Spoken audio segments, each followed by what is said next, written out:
আসসালামু রহমতুল্লাহি ওয়া বারাকাতুহু। আলহামদুলিল্লাহ রব্বি জিদনি ইলমা রব্বি ইশরাহ লি সাদরি ওয়া ইয়াসসির লি আমরি রব্বি ইয়াসসির ওয়া লা তুআসসির ওয়া তাম্মিম আলাইনা বিল খাইর। দেখো আসলে রাসূলুল্লাহ, সবাই বলো সাল্লাল্লাহু আলাইহি ওয়াসাল্লাম সাহাবায়ে কেরামকে কিভাবে পেশাব করবে, কিভাবে বসবে সেটা পর্যন্ত শিক্ষা দিচ্ছেন। এই জন্য রাসূলুল্লাহ সাল্লাল্লাহু আলাইহি ওয়াসাল্লাম বলেছেন, আনা লাকুম বিমানজিলাতিল ওয়ালিদ, আমি না তোমাদের কাছে বাপের সমতুল্য, অর্থাৎ বাপের ভূমিকায়। একটা বাপ ছেলেকে যেভাবে শিক্ষা দেয়, আমি নবী তোমাদেরকে সেভাবে কি দিচ্ছি। আচ্ছা বলো তো, পানি খাওয়ার সুন্নত কয়টা? বলো, কে কইতে পারবা? বলো বলো, পানি খাওয়ার সুন্নত 6টা। কও, সবাই কয় না। কয়টা? বলো কয়টা? 1 নম্বরে পানিটা দেখে খাওয়া। আসলে পানি খায় না, পানি পান করে। ভাত রাঁধে না চাউল রাঁধে? কথা বলে না। চাউল রাঁধার পরে কি হয়? এখন মানুষ কি কয়? এটা ওই যে পরিবেশা হয়ে গেছে আর কি। পানি খায় না, পানি পান করে। পানি পান করার সুন্নত 6টা। 1 নম্বর হলো দেখে পান করা। বলো, সবাই কয় না। কি করা? দেখে পান করা। বলো, কি করা? কেন দেখে পান করবা? যদি পানিতে পিঁপড়া থাকে, পানিতে ময়লা থাকে, পানিতে সমস্যা থাকে, এই জন্য দেখে পান করা। 2 নম্বর হলো ডান হাতে পান করা। বলেন, হাত কয়টা? বলেন, কেন বাম হাতে কেন পান করবেন না? ফাইন্নাশ শাইতানা ইয়াকুলু বিশিমালিহি ওয়া ইয়াশরাবু বিশিমালি। শয়তান বাম হাতে খায়, বাম হাতে পান করে। আমরা শয়তান না মানুষ? বলেন, তো আমরা কোন হাতে পান করব? ডান হাতে। 2 গেল।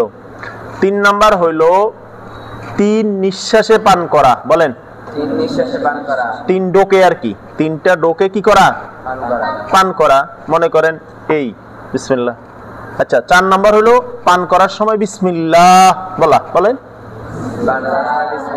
বিসমিল্লাহির রহমানির রহিম বলা। এই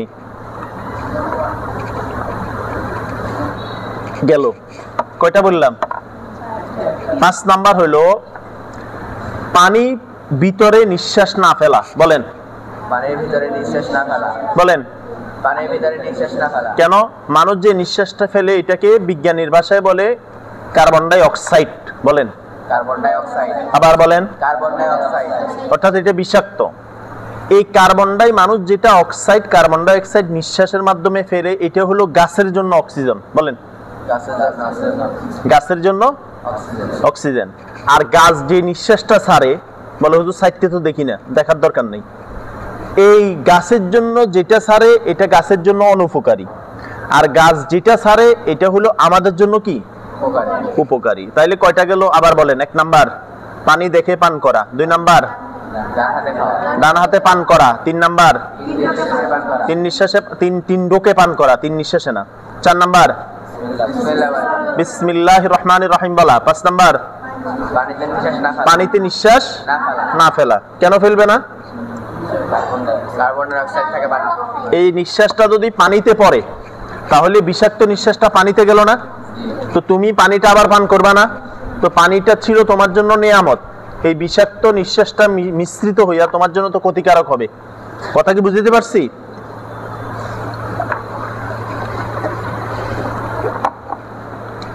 ছয় নম্বর হলো পান করার পরে নাউজুবিল্লাহ বলা। আলহামদুলিল্লাহ। বলেন, কি বলা? আলহামদুলিল্লাহ। বলেন, কি বলা? আলহামদুলিল্লাহ। ডাক্তাররা বলে প্রতিটা মানুষের দৈনন্দিন 2 থেকে 3 কিলোমিটার পানি পান করা উচিত। বলেন, কি করা উচিত? 2 থেকে 3 কিলো, 2 থেকে 3 কেজি পানি পান করা কি উচিত। 4 টাইমে পানি পান করা খুব উপকারী। বলেন, কয় টাইম? 4 টাইম। সবাই কয় না। 4 টাইম। 1 নাম্বার ঘুমানোর আগে। বলেন, ঘুমানোর আগে। 2 নাম্বার ঘুম থেকে ওঠার পরে বাসি মুখে। বলেন, ঘুম থেকে ওঠার পরে বাসি মুখে। 3 নাম্বার গোসলের আগে। কথা বলে না। গোসলের আগে। 4 নাম্বার খাওয়ার আধা ঘন্টা পরে। খাওয়ার আধা ঘন্টা পরে। এই 4 টাইমে পানি পান করলে শরীরের জন্য অনেক উপকারী। আমি মানার চেষ্টা করি, এই বিষয়টা খেয়াল রাখা। আর পানি যথেষ্ট পরিমাণ পান করা। পানি পান করলে এটা শরীরের জন্য উপকারী হয়, এটা খেয়াল রাখা। আল্লাহ তাআলা আমাদেরকে বুঝা, মানা, বলা, করা সহজ করে দেন। তাহলে আজকে থেকে আমল করবেন নি। আরেকটা বিষয় শিখে নেন, মনে করেন আপনি ডান হাতে খানা খাচ্ছেন, এটা আমাদের অনেকের ভুল হয়ে যায়। খাচ্ছেন ডান হাতে, এই মুহূর্তে পানি পান করা দরকার, তাহলে আপনি কি ডান হাতে মগ নিবেন না বাম হাতে নিবেন? সবাই বলেন বাম হাতে নিবেন। তো বাম হাতে তো খাওয়া নিষেধ, খাই তো শয়তানে। এটা থেকে বাঁচতে হলে কি করতে হবে? ডান হাতটা পিছনে লাগাইতে হবে। বলেন কোন হাতটা?